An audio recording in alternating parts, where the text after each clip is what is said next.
ఈ ఆనియన్ పులుసులోకి అయితే నంజుకోవడానికి ఇక్కడ మేము మిల్ మేకరు మా తమ్ముడికి పట్టేస్తుంది. చింతపండు పులుసు మనకి ఎంత కావాలంటే అంత యాడ్ చేసుకున్న తర్వాత హాయ్ ఫ్రెండ్స్, ఈరోజు రెసిపీ వచ్చేసి తెలంగాణ స్టైలు ఉల్లిపాయ పులుసు అండి. ఏ వెజిటేబుల్ లేకపోయినా కానీ ఆనియన్స్ మాత్రం అందరి ఇళ్లలో ఉంటుంది కాబట్టి చాలా సింపుల్గా టేస్టీగా ఎలా ప్రిపేర్ చేసుకోవాలో వీడియోలోకి వెళ్ళి చూసేద్దామండి. ఇక్కడైతే సరిపడినంత ఆయిల్ అయితే యాడ్ చేసేసుకుని ఆయిల్ బాగా హీట్ అయిపోయిన తర్వాత పోపు దినుసులు అయితే యాడ్ చేసుకోవాలండి ఆయిల్లోకి.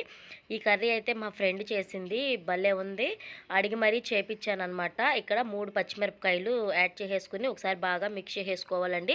అలాగే మీడియం సైజువి 4 ఆనియన్స్ అయితే కట్ చేసుకుని ఆయిల్లో అయితే బ్రౌన్ కలర్ వచ్చే వరకు ఫ్రై చేసుకుందాం. ఆనియన్స్ అనేది మనకి బాగా మగ్గిపోవాలి అంటే ఇందులోనే మనం కొద్దిగా సాల్ట్ యాడ్ చేసుకుంటే మనకి బాగా ఫ్రై అయిపోద్దండి. తెలంగాణలో చాలా ఫేమస్ అయిన ఉల్లిగడ్డ పులుసు అండి. బాబు ఉన్నాడు, బాబు ఏడుస్తూ ఉన్నాడు అనమాట. సో అందుకని నేను మళ్ళీ వాయిస్ ఓవర్ ఇవ్వాల్సి వస్తుంది.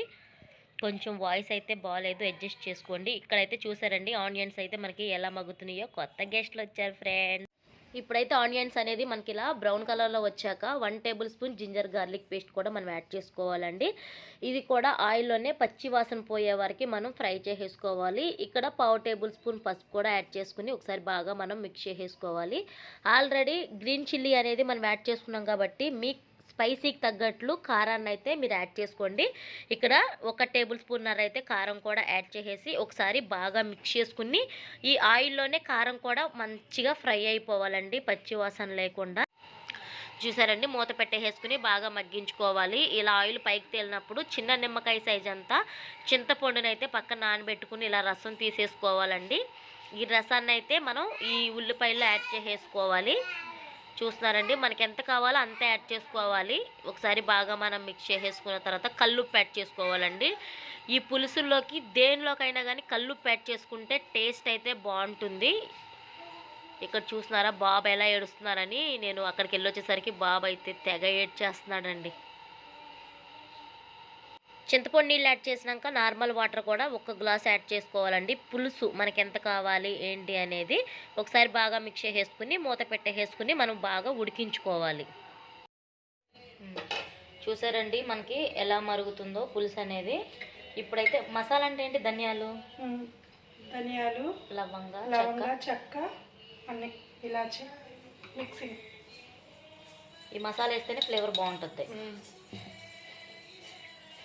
1/2 టేబుల్ స్పూన్ అయితే యాడ్ చేసేసుకోవాలండి. మసాలా అయితే కొంచెం దగ్గరికి రానివ్వాలనా లేకపోతే ఇలాగే ఉండాలి. ఒక 2 మినిట్స్ ఉంచేసి ఆఫ్ చేయడం. కొత్తిమీర ఉంటే వేసుకోవచ్చు, కొత్తిమీర యాడ్ చేసుకోవచ్చు అండి. మా దగ్గర ఇక్కడ చూసారండి ఈ ఆనియన్ పులుసు అయితే మనకి పులుసుగా చింతపండు పులుసు పోసిన తర్వాత మసాలా వేసినాక ఎక్కువసేపు అయితే మనం ఉడికించుకోకూడదండి, ఎందుకంటే చాలా పుల్లగా అయిపోతుంది. కొత్తిమీర ఉంటే కనుక ఇక్కడ కొత్తిమీరని యాడ్ చేసుకుని ఆఫ్ చేసేసుకుంటే సరిపోతుంది. ఎంతో టేస్టీ అయిన ఆనియన్ పులుసు అయితే రెడీ అయిపోయింది. తప్పకుండా ట్రై చేయండి. ఈ ఆనియన్ పులుసులోకి అయితే మీరు ఎగ్స్ బాయిల్ చేసుకుని యాడ్ చేసుకోవచ్చు, ఎండ్రేలు కూడా యాడ్ చేసుకోవచ్చు అండి. ఇక్కడైతే మేము మిల్ మేకర్ ని ఫ్రై చేసాము. వీడియో నచ్చినట్లయితే లైక్ చేయండి, subscribe. Thank you so much. By by.